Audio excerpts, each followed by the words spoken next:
Primera parte. La no contradicción. Capítulo 1. El tema. ¿Quién es John Galt? Estaba oscureciendo y Eddie Willers no podía distinguir bien la cara del vagabundo que lo había interpelado sin énfasis alguno. Pero desde el sol poniente, en un lejano extremo de la calle, un resplandor amarillento iluminó sus ojos que, fijos en Eddie Willers, relucían burlones e inquisitivos, como si la pregunta hubiese develado la inquietud difusa que lo embargaba. ¿Por qué dice eso?, preguntó Eddie Willers nervioso. El vagabundo se reclinó contra el marco de una puerta. Un trozo de cristal roto detrás de él reflejó el amarillo metálico del cielo. ¿Por qué le preocupa?, fue su respuesta. No me preocupa, repuso con brusquedad Eddie Willers. Precipitadamente, metió la mano en el bolsillo. El mendigo le había pedido una moneda y luego se había puesto a hablar como si le sobrara tiempo para ello. La mendicidad callejera se había vuelto tan habitual que las explicaciones eran innecesarias, y Eddie no quería escuchar los detalles de la desesperación particular de este vagabundo. Ve por tu taza de café, dijo, mientras entregaba una moneda a la sombra sin rostro. Gracias, señor, respondió la voz, sin demostrar interés, y por un momento la cara se inclinó hacia él. Estaba curtida por el viento, surcada por líneas de cansancio y también por cierta resignación cínica, pero su mirada era inteligente. Eddie Willers siguió su camino preguntándose por qué regularmente a esa hora del día experimentaba esa sensación de miedo. No, pensó, no era miedo. No había nada que temer. Se trataba solo de una inmensa y difusa percepción sin causa ni objeto. Se había acostumbrado a la sensación, pero no le encontraba explicación. Sin embargo, el vagabundo había hablado como si supiera que Eddie la sufría, como si estuviese convencido de que así tenía que ser, y más aún, como si conociera la razón. Eddie Willers enderezó sus hombros en un acto consciente de autodisciplina. Debía terminar con esto, pensó. Estaba empezando a imaginar cosas. ¿Siempre lo había sentido? Tenía 32 años e intentó rememorar. No, no siempre, pero tampoco podía recordar cuándo había empezado. La sensación en cuestión lo atacaba de improviso, al azar, pero ahora estaba apareciendo más seguido que nunca. Es el atardecer, pensó. Detesto el atardecer. Las nubes y las estructuras de los rascacielos recortadas contra ellas se estaban oscureciendo, como una vieja pintura al óleo, como una obra maestra desteñida. Largas franjas de mugre descendían desde las azoteas por los lejanos muros cubiertos de hollín. Muy arriba, al costado de una torre, había una rajadura con la forma de un rayo inmóvil de 10 pisos de largo. Un objeto dentado cortaba el cielo sobre los techos. Era la mitad de una antena que retenía el fulgor de la puesta del sol. La capa dorada se había desprendido hacía mucho tiempo de la otra mitad. El resplandor era rojo e inmóvil como el reflejo de un fuego. No un fuego activo, sino moribundo, imposible de resucitar. Eddie Willers se dijo que no había nada alarmante en el aspecto de la ciudad. Se veía igual que siempre. Continuó su camino, recordando que estaba regresando tarde a la oficina. No le gustaba la tarea que le aguardaba, pero había que cumplirla, por lo que no intentó aplazarla. Por el contrario, se obligó a caminar más rápido. Dio vuelta en una esquina y en el estrecho espacio entre las oscuras siluetas de 2 edificios que parecía el vano de una puerta, distinguió la página de un gigantesco calendario suspendido en el aire. Era el calendario que el alcalde de Nueva York había puesto el año anterior en lo alto de un edificio para que los ciudadanos pudieran saber la fecha, del mismo modo en que sabían la hora mirando el reloj de una torre gubernamental. El rectángulo blanco pendía sobre la ciudad impartiendo ese dato a los transeúntes. En la luz oxidada de aquella puesta del sol, el rectángulo proclamaba 2 de septiembre. Eddie Willers miró hacia otro lado. Nunca le había gustado ese calendario. Lo perturbaba de una manera que no podía explicar o definir. Era una impresión que se unía a su intranquilidad. Había una frase capaz de explicar lo que el calendario parecía sugerir, pero no podía recordarla. Caminó, buscando a tientas las palabras que colgaban en su mente como una forma vacía que no podía llenar ni suprimir. Miró hacia atrás. El rectángulo blanco se erguía sobre los rascacielos, proclamando su sentencia inamovible. 2 de septiembre. Eddie Willers dirigió su mirada a la calle, hacia un puesto de verduras en el frente de una casa de ladrillo marrón. Vio una pila de brillantes zanahorias y frescas cebollas de verdeo, una limpia cortina blanca ondeando en una ventana abierta, un autobús doblando con precisión en una esquina.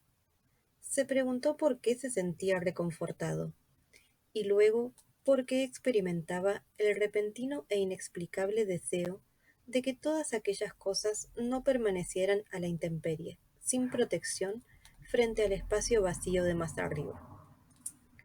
Cuando llegó a la Quinta Avenida, fijó su mirada en los cristales de los negocios por los que pasaba. No necesitaba ni deseaba comprar nada, pero lo complacía ver el despliegue de mercaderías, toda clase de bienes fabricados por el hombre para ser usados por el hombre. Disfrutaba del aspecto de aquella calle próspera. Al menos uno de cada 4 negocios estaba cerrado, con sus escaparates vacíos y oscuros. Sin saber por qué, recordó repentinamente el roble. Sin motivo aparente, evocó el árbol y los veranos de su niñez en la finca de los Taggart. Había pasado la mayor parte de su infancia con los hijos de los Taggart, y ahora trabajaba para ellos, del mismo modo que su padre y su abuelo habían trabajado para sus antecesores. El gran roble había crecido en una colina sobre el Hudson, en un paraje solitario de la finca. A los 7 años, a Eddie Willers le gustaba acercarse a él para contemplarlo. Llevaba siglos en ese lugar y parecía que siempre seguiría allí. Sus raíces se aferraban a la colina como un puño cuyos dedos se hundían en la tierra. Eddie imaginaba que si un gigante lo tomaba por la copa, no podría arrancarlo, sino que arrastraría consigo a la colina y al resto del mundo, como una pelota colgando de un hilo. Se sentía seguro en presencia de ese roble. Era algo que nada podía transformar ni amenazar. Era su mayor símbolo de fuerza. Una noche, un rayo cayó sobre el roble. Eddie lo vio a la mañana siguiente, partido por la mitad, y descubrió entonces que el tronco era solo un túnel negro, una cáscara vacía. Su corazón se había podrido mucho tiempo atrás. En el interior no había nada, aparte de un polvillo gris que era dispersado por los caprichos del viento más leve. Su fuerza vital había desaparecido, y la forma hueca que se veía era incapaz de sostenerse sin ella. Años más tarde, oyó decir que los niños debían ser protegidos de los traumas, de su primer conocimiento de la muerte, del dolor o del miedo. Pero estas cosas nunca lo habían afectado. Su mayor impresión la tuvo cuando contemplaba inmóvil el agujero negro de aquel tronco. Era una inmensa traición, tanto más terrible porque no podía comprender qué había sido traicionado. No era él ni su confianza. Sabía que era otra cosa. Eddie había permanecido allí un rato, en silencio, y luego había regresado a la casa. Jamás habló de esto con nadie, ni entonces ni nunca. Eddie Wheeler sacudió la cabeza, mientras el zumbido del oxidado mecanismo de un semáforo lo detuvo al borde de la acera. Estaba enfadado consigo mismo. No había motivo para recordar al roble precisamente esta noche. Ya no significaba nada para él, y solo le provocó un leve dejo de tristeza. una partícula de amargura que se agitó brevemente y desapareció, como una gota de lluvia sobre el cristal de una ventana que cayera en forma de signo de interrogación. No quería que ningún vestigio de tristeza nublara sus recuerdos infantiles. Amaba sus recuerdos. Cualquiera de aquellos días estaba para él iluminado por una luz brillante e inmóvil. Le parecía que algunos de esos rayos, más que rayos destellos, llegaban hasta el presente para dar instantes ocasionales de esplendor a su trabajo, a su solitario apartamento y a la escrupulosa y pacífica progresión de su existencia. Evocó un día de verano cuando tenía 10 años. Esa vez, en un claro del bosque, su única y querida compañera de la infancia le había dicho lo que harían cuando fueran grandes. Las palabras eran directas y claras, como la luz del sol. La escuchó con admiración y asombro. Cuando ella le preguntó qué querría hacer, repuso sin vacilar: lo que sea correcto. Y añadió: tú debes hacer algo grande. Quiero decir, nosotros dos juntos. ¿Qué? Preguntó ella. Y él respondió: no lo sé. Eso es lo que debemos descubrir. No basta con lo que has dicho. No basta con tener un negocio y ganarse la vida. Hay otras cosas, como vencer en batallas, salvar gente de incendios o escalar montañas. ¿Para qué? Había dicho ella. Y él: el pastor dijo el domingo pasado que debemos siempre buscar lo mejor de nosotros. ¿Qué supones tú que es lo mejor de nosotros? No lo sé. Tendremos que averiguarlo, había asegurado él. Ella no había dicho nada. Miraba a la distancia, en la dirección en que se perdían las vías del ferrocarril. Eddie Wheeler sonrió. Hacía 22 años había hablado de lo que fuera correcto. Esa manifestación había quedado sin respuesta. Las demás preguntas se habían borrado de su mente. Había vivido demasiado ocupado como para formulárselas de nuevo. Pensaba que era obvio que uno debía hacer lo correcto. Nunca imaginó que la gente pudiera desear otra cosa. Sin embargo, sabía que algunos lo hacían. Eso le pareció sencillo e incomprensible al mismo tiempo. Resultaba sencillo que las cosas debieran ser correctas e incomprensible que no lo fueran. Sabía que esto último era lo que sucedía, y meditó en ello mientras doblaba en una esquina y se acercaba al gran edificio de Taggart Transcontinental. Era el edificio más alto y orgulloso de la calle. Siempre que lo veía, Eddie esbozaba una sonrisa. Sus largas hileras de ventanas no estaban rotas, a diferencia de las de sus vecinos. Sus esbeltas líneas, sin ángulos destrozados ni aristas desgastadas, se recortaban contra el cielo. Parecían elevarse por encima de los tiempos, sin que nada lo afectara. Siempre estará ahí, pensó Eddie Willers.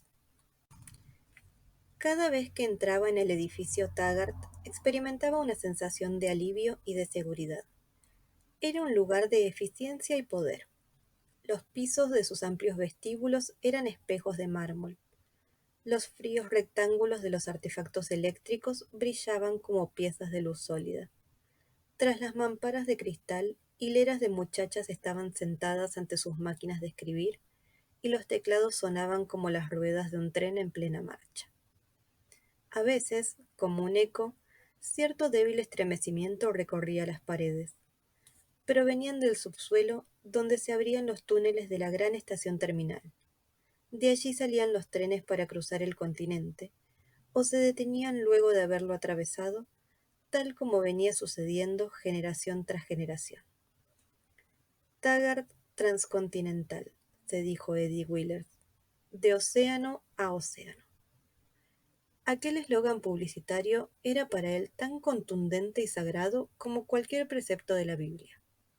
De océano a océano para siempre, pensó con devoción, mientras atravesaba los impecables vestíbulos en dirección al corazón del edificio, el despacho de James Taggart, presidente de la compañía.